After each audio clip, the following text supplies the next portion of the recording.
Bonjour les amis, alors je vais vous présenter aujourd'hui une partie du matériel électrique que j'ai reçu, là, que j'ai commandé pour équiper ma maison. Je vais vous présenter en particulier les boîtes d'encastrement. Alors je vais vous montrer de quoi il s'agit. Alors les boîtes d'encastrement, ce sont des boîtiers en plastique. Donc ici on a affaire à une boîte d'encastrement double. Mais il y a également, dans mon cas, des boîtes d'encastrement simples. Voilà, ce sont des boîtes qui sont destinées à venir se positionner à l'intérieur des plaques de plâtre de la maison. Alors, par exemple ici, là, cette boîte, elle va venir se positionner comme ceci, là, à l'intérieur du mur.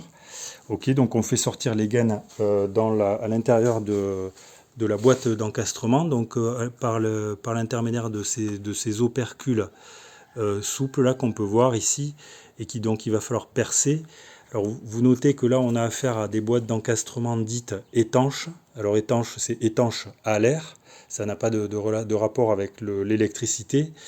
L'étanchéité à l'air, ça a pour but en fait d'avoir une maison qui soit conforme aux normes actuelles, c'est-à-dire qu'il ne faut pas laisser passer d'air par l'intermédiaire des gaines électriques.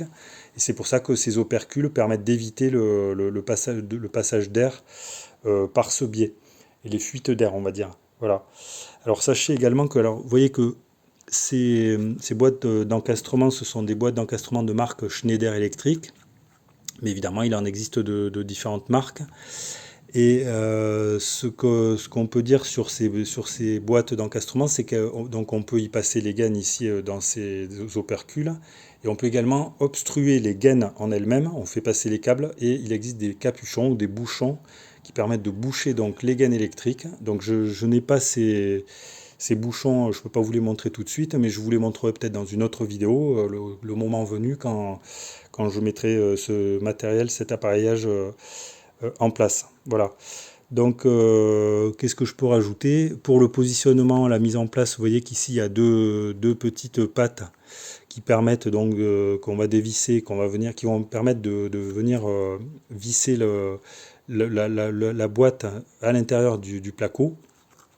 Et voilà, donc il faut visser, mais il ne faut pas visser trop fort, parce que si on visse trop fort, ça reste quand même des plaques de plâtre, et c'est pas hyper solide, donc il faut visser, mais il ne faut pas non plus exagérer, quoi. Voilà. Qu'est-ce que je pouvais rajouter de plus? Oui, je pouvais peut-être dire que la plupart du temps, en fait, la profondeur de ces boîtes d'encastrement, c'est 40 mm de profondeur. Donc, ils mettent P40, ça c'est le code, je crois, qu'ils utilisent. Mais sachez qu'il existe des boîtes d'encastrement un petit peu plus profondes, qui P50, donc 50 mm de profondeur, qui permettent, le cas échéant, si vous en avez l'utilité, de faire par exemple, si vous avez des dérivations à faire à l'intérieur de votre boîte, si vous avez beaucoup de gaines qui arrivent, pour avoir une plus grande facilité de travail, vous avez plus de profondeur, donc un petit peu plus de place pour travailler. Donc vous avez des boîtes de P40 ou P50. À ma connaissance, il n'existe pas de boîte plus profonde, peut-être que ça existe. Alors dites-le moi si vous en avez connaissance dans les commentaires. Et il existe. Alors sachez que ça, ce sont des boîtes adaptées à des trous à la scie cloche de diamètre 67 mm. Ok, c'est le standard. Mais il existe des boîtes d'encastrement plus grandes, typiquement comme celle-ci. Alors là, je crois que c'est 87 mm. Si je dis pas de bêtises. Et ça, c'est adapté pour les prises. Je crois que celle-ci, elle est pour la prise du four à la cuisine. Elle est plus grosse parce qu'on a affaire à un câble qui arrive, qui est beaucoup plus conséquent, quoi, en taille. Et donc, il faut une boîte plus grosse, quoi. Voilà. Voilà les amis, ce que je pouvais vous dire sur les boîtes d'encastrement. Alors les prix, là, dans mon cas, j'ai pas payé excessivement cher. Je crois que ces boîtes-là, peut-être ça coûte peut-être 1 euro la boîte, ou je me souviens plus très bien, c'est pas hyper cher.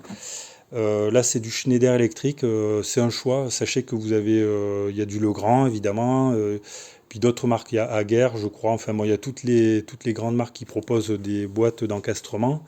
Mais vous pouvez également trouver des boîtes d'encastrement premier prix, vraiment pas cher du tout, à 30 centimes la boîte peut-être, dans les grandes surfaces de bricolage ou sur Internet.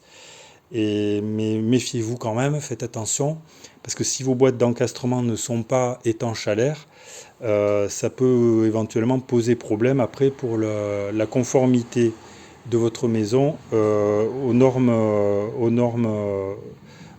par exemple à la réglementation énergétique 2020. Voilà, si vous avez un bâtiment, si vous faites un bâtiment qui doit respecter cette norme.